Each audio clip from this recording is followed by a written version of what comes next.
Hey everybody, my name's Jay Scott. I'm the founder of 120 VC. I'm here today to talk to you about how to stop holding people accountable by helping team members get accountable.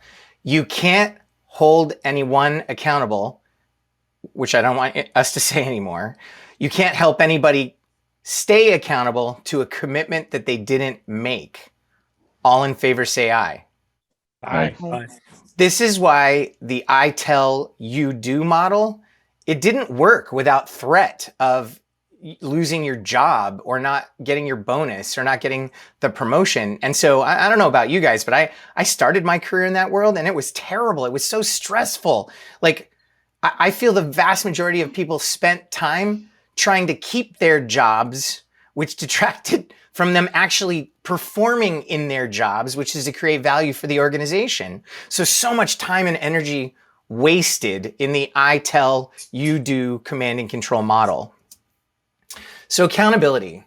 People have a weird relationship with the word accountability. I say accountability and people say ew in their minds, like nobody has ever oohed me out loud. Maybe my mom, I don't know. But like we have this weird relationship with accountability that really starts when we're little kids. Who's got kids? Yep. All right, so half of us. Cool. So I'll tell you, those of you that don't have kids, they're fast. And you know that once they start moving, because they don't move for like 6 to 9 months, and then they don't stop moving, right? And so I remember when Jacob started climbing, like I couldn't keep him off counters, right? And so I remember being a rookie dad. Here I am with an 8-year-old and a 10-year-old, and I still feel like a rookie dad. But I remember when I was like super rook or noob, and you know, I'd turn around and find him up on the counter and my heart would just freak or skip a beat because I'm like, he's going to fall off and hurt himself. So I'd like grab him and put him on the floor and I'd talk to him like he could understand me, like, Jacob, please don't climb up on the counter, which of course he couldn't understand. And so I'd turn my back for a second, he's back up on the counter. And so again, I grab him and I put him on the floor. And the third time I turn around, he's back up on the counter. Like, I don't know what to do. So what do? Don't call Child Protective Services or anything, but I probably smacked his hand and I was like, sternly like no, sounding like putting my mean dad voice on, and I put him back on the ground and it worked.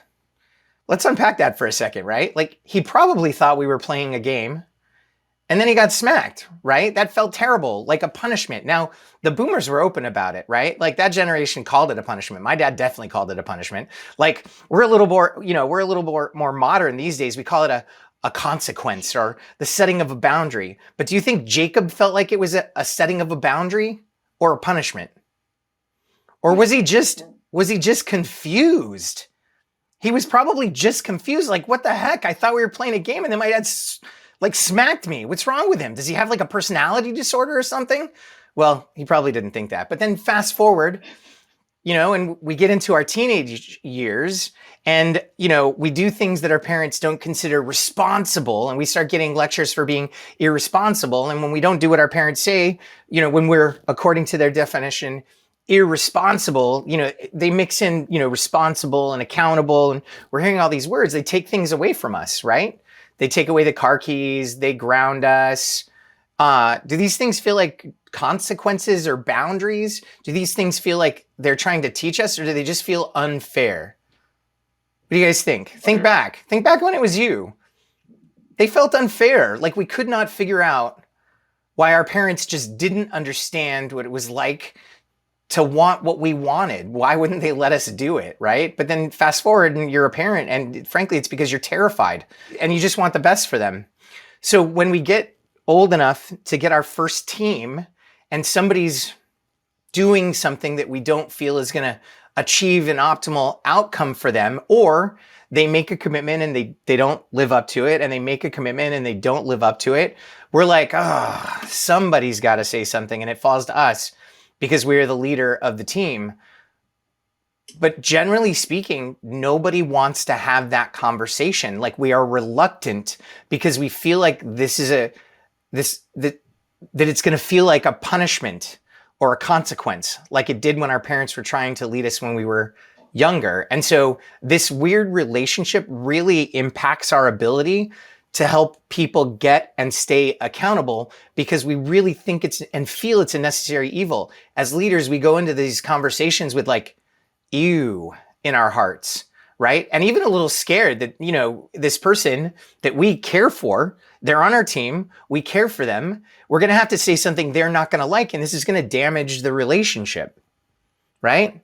But then we're like, well, if nobody says anything, that's going to go bad, right? And so usually we wait until we are frustrated, and we go into these conversations frustrated, and it's really hard to get a good outcome. So what I want to present you with is the idea that helping people get and stay accountable, giving constructive feedback is actually generous and kind.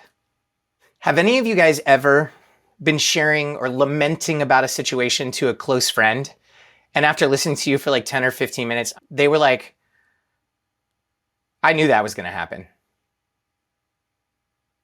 And if this didn't happen to you, I'm so glad, but you saw it on TV. Like, it's not an uncommon narrative. So if this did happen to you, or even just watching it on TV, how did you feel when that individual said to the other person, I knew that was going to happen? Well, why didn't you stop it? Like a little betrayed, right? Yeah. Right? Why didn't you tell me? Why didn't you tell me? Is the first thing that pops into my mind every single time. Is like, well, if you knew this was going to happen, why didn't you help me avoid the pain that I'm suffering or that I'm in right now? If you knew that this pitch I was going to make was going to get me fired, why didn't you tell me? If somebody knew that what you were doing was going to achieve a suboptimal result or frustrate your success, you would want them to tell you. All in favor, say aye. Aye. And it's true that often when we're being told something that would help us avoid a failure or be more successful, it doesn't always feel great. Doesn't always feel great. We don't always receive it great, which is what makes it generous and kind, because it requires courage. So, couple of tips, and then I'm going to move into some more strategies. We don't hold anybody accountable. We help them get accountable and stay accountable. All right, you guys, thank you very much. Zoom high five.